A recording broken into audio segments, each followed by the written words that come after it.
আমরা যে প্রকল্পগুলাই নেই এটা কিন্তু বাস্তবায়ন হচ্ছে মাঠ প্রশাসনের মাধ্যমে। আমাদের কিন্তু ফিল্ড অফিস নাই মুক্তিযুদ্ধ বিষয়ক মন্ত্রণালয়ে। অতএব তাদের সাথে ইন্টারঅ্যাক্টিভ সেশনটা খুব ভালো ছিল। আমরা আশা রাখছি যে আগামী দিনে আমাদের কাজের গতি আরো বাড়বে এবং যে কিছু সমস্যা তো রয়েছেই সেগুলোকে আমরা নিরসন করে আগামীতে আরো ভালো করতে চাই। এই মন্ত্রণালয়কে আরো জনগণের কাছে আরো বেশি ভালোভাবে তুলে ধরে আমরা মুক্তিযুদ্ধকে তার যথাযথ সম্মান প্রদর্শন করতে চাই।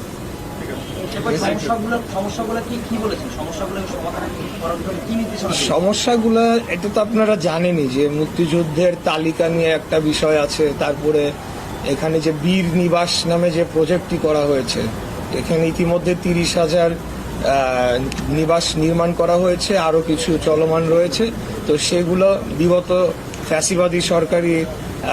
ফ্যাসিবাদী আওয়ামী সরকারের সময় কি হয়েছে সেটা তো আপনারা সকলেই জানেন। প্রত্যেকটা সেক্টরেই তারা দলীয়করণ করেছে, দুর্নীতি করেছে, এই বিষয়গুলো তো ছিলই। তো সেগুলো নিয়ে তাদের প্রশ্ন ছিল, সেগুলোর আমরা জবাব দিয়েছি। আমরা বলেছি যে এই দুর্নীতি বা এই অনিয়মগুলার আগামীতে আমরা সেগুলো সুষ্ঠু তদন্ত করব এবং ভবিষ্যতে যাতে এটার রিপিটেশন না হয় কোনো সময় সেটাও আমরা নিশ্চিত করব।